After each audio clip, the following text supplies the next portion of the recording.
everybody, it's me, John Anthony Chihawk Soltero, and I am the anti-hero. It's been a while since I've done any sort of toy or figure reviews or even a comic book review.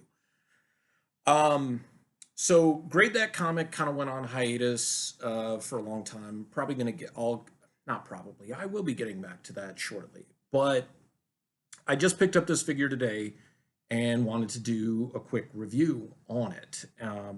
And what better time than right now? Watching a movie on Tubi. It is Friday evening. And this is a figure I've wanted since I found out they made one of him, Penta El Zero, or Penta Dark, or Pentagon Junior, or Pentagon Dark. This figure comes with two sets of hands. The weird thing is the alternate left hand looks almost identical. In fact, I think it is pretty much identical, which is kind of strange. The thumb positioning is a little bit different, but still, you'd think if you're going to do alternate hands that you'd have like one open maybe. But for his right hand, of course, he's got the classic Zero Miedo. And then the alternate right hand is the gloved hand, which now when Penta and Ray Phoenix come to the ring, he does the whole thing where he takes the glove off and he tosses it, and Alex catches it outside of the ring. So that aside, those are the accessories he comes with, but the detail on the figure, this is my first AEW figure that I've purchased. They had quite a few at the shop that I passed by, and they had the Chris Jericho figure, and he had the belt.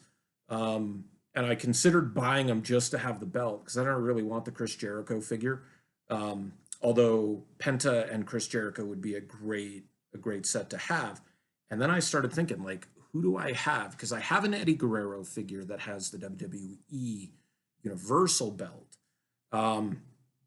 But it's a 7-inch scale before they went back to the 6-inch scale. But I have this old CM Punk from the WWE line. This is, I think, right around Mania 28 or 29 when he had Paul Heyman, because it had the Paul Heyman Build-A-Figure pieces with him. So it's kind of cool since they're both in AEW and they haven't made a Punk figure yet. But just the amount of detail that they have, the tattoos, it's mostly line art. There's not a lot of stuff filled in on this arm. However, this arm has a ton of detail on it as well, and a lot of the color filled in up around the shoulder and triceps area. They have the double jointed elbows, so he can do like the very, very close fists. That's something I like a little bit better than these ones on the WWE figures, because once you get a Punk figure that's made in AEW, you'll be able to have him do the cross figure on him. He's got his, I don't know if you'd call it a ring skirt or a gear skirt, because he does wear that when he's wrestling. You've got his knee pads and kick pads and all the gold detailing on the costume.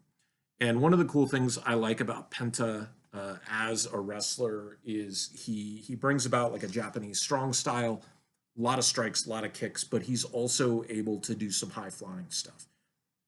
Now, when he's teamed up with his brother Ray Phoenix, Phoenix is slightly smaller than him, and he does most of the high flying. So if Penta stays ground and pound, it makes a lot more sense, and that combination works so much better than just these two guys like just flying all over the place. It's kind of a subtle difference, like the difference between the British Bulldogs in Dynamite and Davy Boy. Whereas Davy Boy was way more about power, Dynamite was like more high flying and technical, but he was very hard hitting at the same time. But what I like about Penta is um, that with a lot of like luchadors and a lot of Japanese wrestlers, they're not body guys. You know, they're not super shredded, they're not super cut, they're not, you know, roided out or gassed up or whatever. Come on, we know they are. Um, but Japanese wrestlers and Mexican wrestlers tend to have a certain durability to them. Maybe they don't look like $1 million because they don't have veins popping out of their necks and stuff like that. But the way that they tell a story and the way that they uh, just fight and just like top notch workers, you know, like, I mean, Dusty Rhodes, he was a fat guy, right? The fat man himself, Dusty Rhodes. Guy could wrestle 60 minutes a night, 7 days a week, twice a week on, or twice on Sundays. Like, you don't have to look like $1 million to be money in the ring. That's just all there is to it. Like, look at Samoa Joe.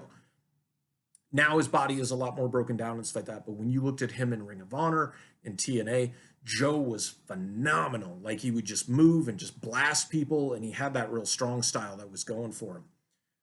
But back to Penta, and what I love about this figure is you get a lot of this great detail along here. I'm going to try to fix my lighting. There we go. So you've got great painting detail along this mask. You've got the back, the way they made the hood, which is exactly the way his hood works. It's not a traditional lucha mask, which just cuts underneath the jawline. It's a full cowl, so it's much more of a Japanese style mask and adornments.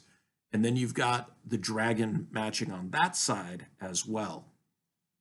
And then, of course, you've got his I guess that's his shuriken or ninja star. And then just look at the detail in the face. The painting on the mouth and the eyes. This is a quality figure. I mean, the detail in the costume, the quilted pad look on his kick pads, the paint. I mean, just like with, they did like a real scan, I think. And so he's got the Cero Miedo tattooed on his knuckles as well. This is, I'm glad this is my first AEW figure because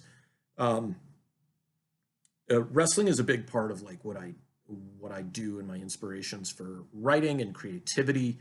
For comics, a lot of my dogs are named after wrestlers. I mean, there's Foley, there's Sabu, and so to have a dog or have really quality luchador figure like this is really awesome. So I'm glad I picked this up. I went to that Walmart. I don't like Walmart, but I went to go get another Michelangelo figure from the Playmates Turtles line, the retro line, so that I could have two full sets because I bought the other three turtles because I had another Michelangelo, but it was from a completely different set.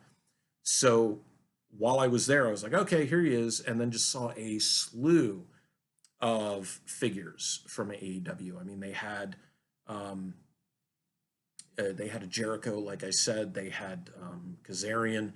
They had Scorpio Sky. They had the first women's champion. I forget her name. And then I don't think they had anybody else. And they had the ring, but I don't really need the ring. Some people like to have to set up the ring and then put all the figures inside of it. But I mean, I don't see the point in purchasing that. But you got tons of articulation and pivot points. His knees articulate. They have double joints as well. With the pads on, it's a little bit hard to get his leg kicked all the way back, but if you slid the pad off or cut it off, you could do that, but you definitely don't want to do that. What would be great with this figure, and then like the Orange Cassidy figure, is if you have those stands that have the little clear plastic links on them. I don't know if it'll hold a figure of this weight, but it would be great to have like him and Ray Phoenix. They had a Phoenix figure too, but I just decided to get Penta because he's my favorite of these figures. Um, I'll wait until they come out with a Punk figure, which they probably will sometime soon. And then I want to get an Orange Cassidy, and then hopefully they come out with a Danhausen figure soon and a Brian Cage. Considering they just re-signed Brian Cage for another year, I would think they'd want to maximize on that. Although Cage hasn't really been featured much since losing the FTW belt. But I figure you could do like a Cage figure, and then you could do who's the other guy? The guy who beat him for the FTW belt, and then or you could do like a Team Taz box set. Um, but again, I'm really glad that the Penta figure is the first AEW figure that I got because this is an A plus figure. Just the detail alone, he's articulated to the point where you can pose him like crazy, but at the same time, it's not going to take away from the amount of sculpt and detail that you have. A lot of times, if you go into like the real ball jointing of the hips and everything, which he has, you sometimes lose a little bit of the detail or the ability for the figure to look more realistic or presentable, those kinds of things. But this is a phenomenal, phenomenal figure. And now I need to get a like a regular scale Eddie Guerrero figure. That would be pretty cool. Like especially if they did like a box set with like a lowrider. I think that'd be great. You know, he comes out with a belt, either the world title belt, or he comes out with the like a tag belt and a lowrider. I think that would be a good one. But I mean, Vicky's in AEW now, so I don't think that they're going to do anything like that. But that'd be cool. Probably the only other WWE figure I'd want to buy at this point in time. But just wanted to drop this on you. It is Friday the 18th of March 2022, and this is my first video doing anything other than promoting my work in quite some time. And happy to be back doing it. And I want to start doing some more content where I break down toys or comics or movies that I've seen. And maybe I'll do a comparison of Zero Charisma and of Dyson Men because those are both really good tabletop gaming movies, and they're way on the opposite ends of the spectrum as to like what you think about when you think about gamers. And I actually enjoy both of them for very different reasons. So I hope you guys are taking care of yourselves. Please continue to social distance. Hope you've, still washing your hands, masking up if you feel the need to do so. But just be respectful of those who've chosen to do so because I continue to wear my mask. And so far, there hasn't been an issue, which I'm very, very glad about. Because I'm not a confrontational person, but for my personal space and my and other people's personal safety, absolutely will say something. So until the next time,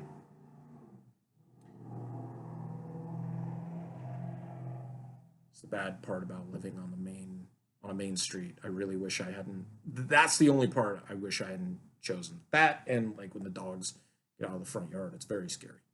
So until next time, you guys take care of yourselves and take care of each other.